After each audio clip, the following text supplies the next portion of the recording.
O tempo se dobrou sem ruído, como se respeitasse algo antigo demais para ser interrompido. Quando minhas patas tocaram o chão de tijolos alinhados com precisão, senti uma estranha ausência. Não era abandono recente, era silêncio antigo, amadurecido pelo tempo. Eu estava no Vale do Indo, milhares de anos antes de qualquer império clássico, diante de uma cidade que ainda respirava ordem, mas já não respirava gente. À minha frente, ruas largas se cruzavam em ângulos perfeitos. Nada ali parecia improvisado. Cada parede, cada canal, cada degrau revelava planejamento cuidadoso. Mohenjo-Daro não cresceu por acaso. Foi pensada, organizada, construída por uma mente coletiva que entendia espaço, fluxo e permanência. E ainda assim, algo fundamental havia desaparecido. A presença humana que dá sentido à cidade. O ar era seco, carregado de poeira fina. Não havia ruínas caóticas, nem sinais óbvios de destruição violenta. As casas permaneciam de pé, portas abertas, objetos deixados para trás. A sensação não era de colapso repentino, mas de retirada gradual. Como se, em algum momento, alguém tivesse decidido simplesmente partir.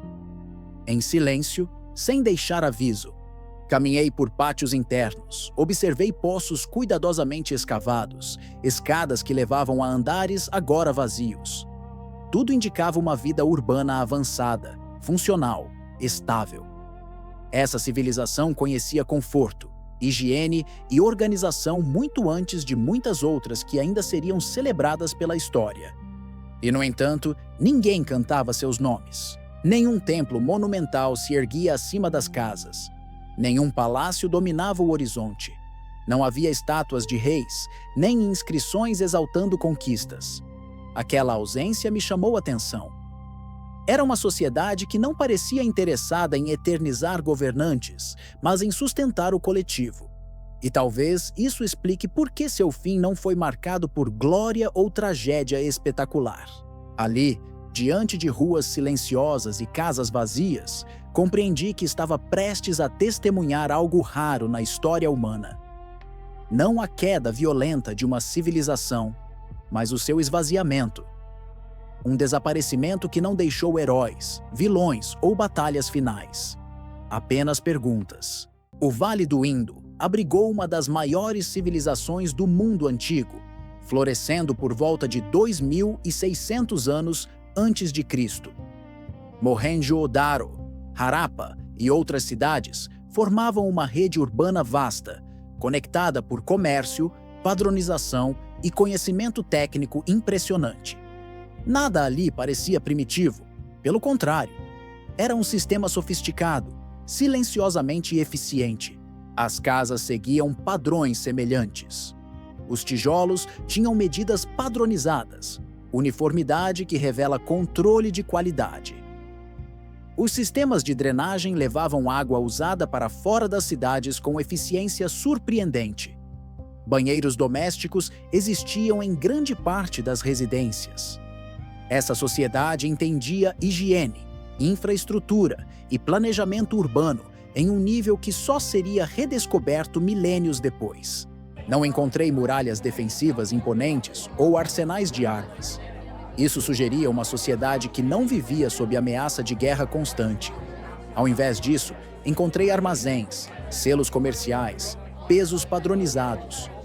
O poder parecia residir na organização econômica e na cooperação, não na força militar. O comércio se estendia por longas distâncias. Artefatos do Vale do Indo chegaram à Mesopotâmia. Materiais estrangeiros chegavam aqui. Era um mundo conectado muito antes de o conceito existir. Uma rede silenciosa de trocas, sustentada por confiança, padrão e continuidade. Nada disso surge sem estabilidade prolongada. E ainda assim, não havia registros claros de reis. Nenhuma narrativa glorificando dinastias. Nenhum monumento proclamando domínio absoluto. Isso não significa ausência de liderança, mas sugere uma forma de organização menos centralizada. Uma civilização que funcionava sem precisar gritar quem mandava. Talvez essa ausência de vozes dominantes explique por que, Quando o fim se aproximou, não houve proclamações dramáticas, guerras de resistência ou registros de queda. Quando ninguém escreve a própria glória, também não escreve a própria queda. O que mais me intrigava não era o que estava ali, mas o que não estava.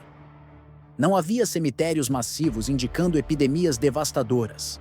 Não havia camadas de cinzas sugerindo incêndios generalizados. Não havia sinais claros de invasão estrangeira em larga escala.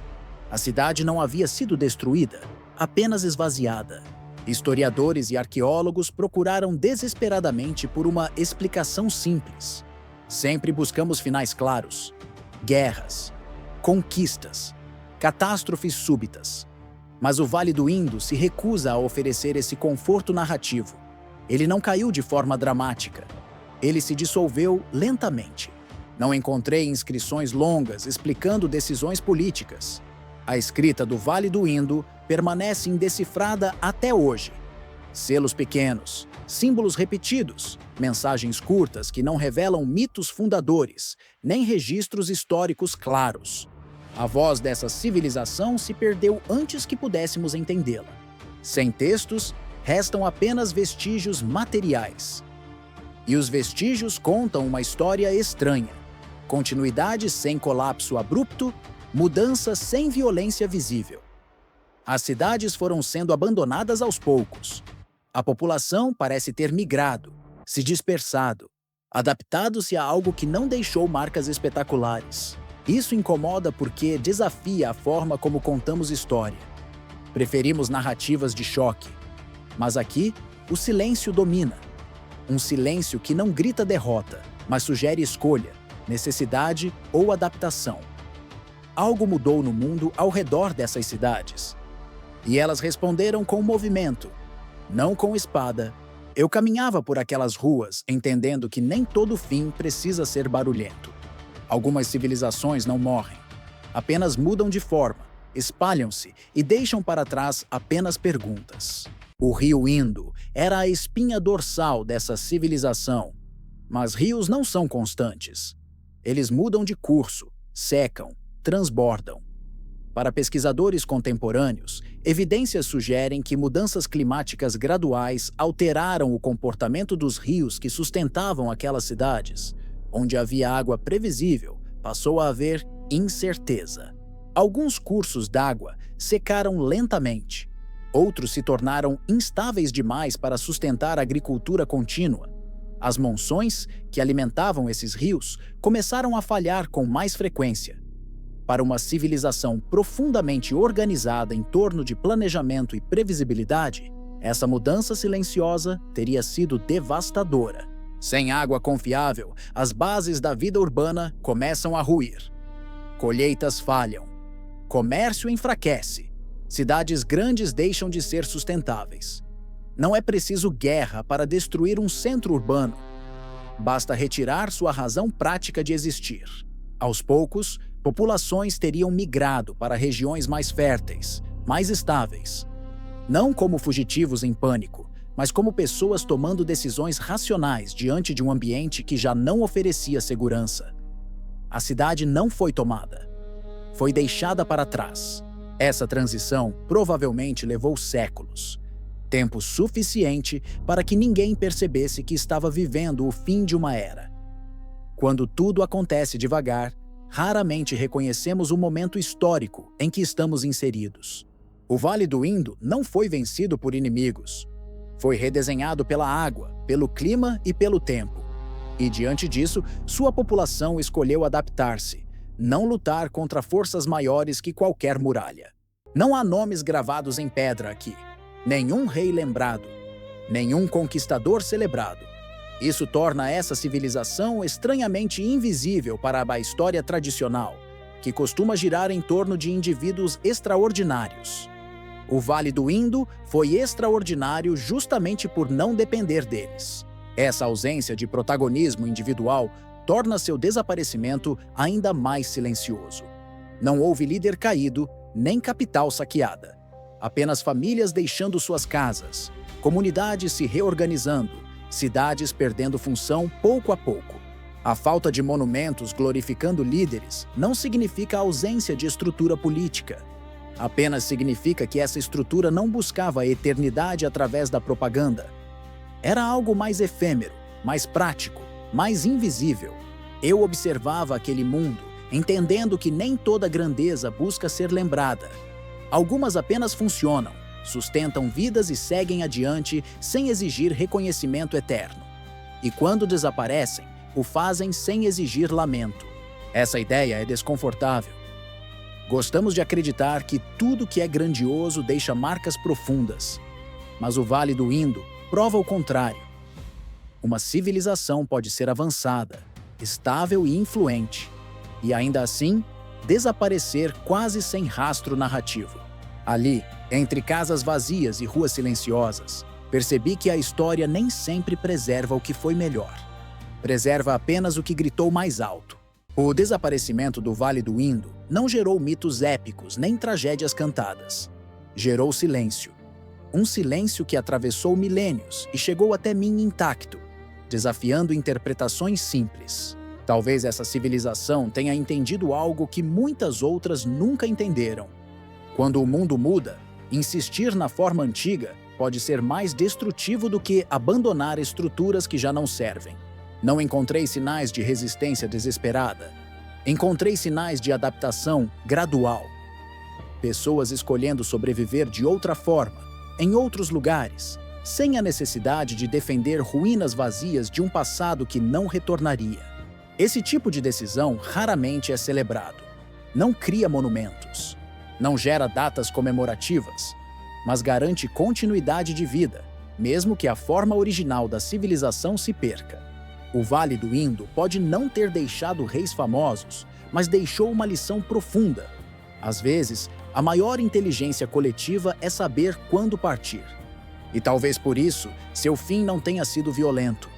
Porque não houve luta contra o inevitável. Apenas aceitação silenciosa de que o mundo havia mudado. Muito do que sabemos sobre essa civilização ainda é fragmento. Peças desconexas de um quebra-cabeça que talvez nunca seja totalmente montado. A escrita permanece muda. Os motivos exatos das migrações continuam em debate entre pesquisadores. Mas essa incompletude também é parte de seu legado. Nem toda a história precisa ser totalmente compreendida para ser significativa. Às vezes, o mistério preserva melhor a importância do que explicações forçadas. Enquanto outras civilizações lutaram para serem lembradas, o Vale do Indo parece ter seguido adiante sem essa preocupação. E, ironicamente, é isso que o torna tão fascinante agora. Eu observava sabendo que, para muitos, esse episódio será frustrante. Não há vilões claros, não há clímax explosivo, apenas uma transição longa e silenciosa. Mas talvez seja justamente esse tipo de história que mais se aproxima da realidade humana. Nem todos os fins são dramáticos. Alguns apenas acontecem, lentamente, enquanto seguimos vivendo. O silêncio do Vale do Indo não é vazio, é denso de significado. Ele fala sobre adaptação, impermanência e a fragilidade até das sociedades mais bem organizadas. Caminhei uma última vez por aquelas ruas alinhadas.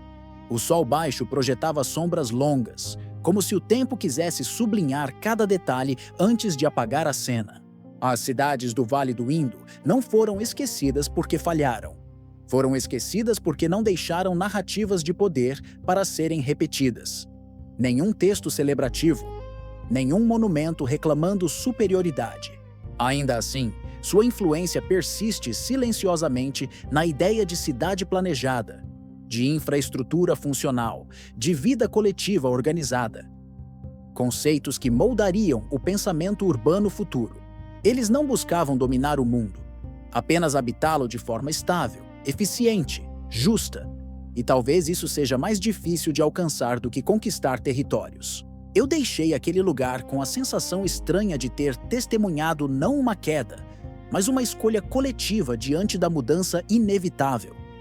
Uma despedida sem drama, mas com dignidade. Algumas civilizações gritam ao cair, outras simplesmente se afastam. O Vale do Indo escolheu o silêncio, Se quiser continuar viajando comigo por histórias que o tempo quase apagou, deixe seu like, inscreva-se no canal e ative as notificações. Nem todas as civilizações caem com estrondo. Algumas apenas desaparecem. E é nelas que o tempo sussurra mais alto. Até o próximo episódio.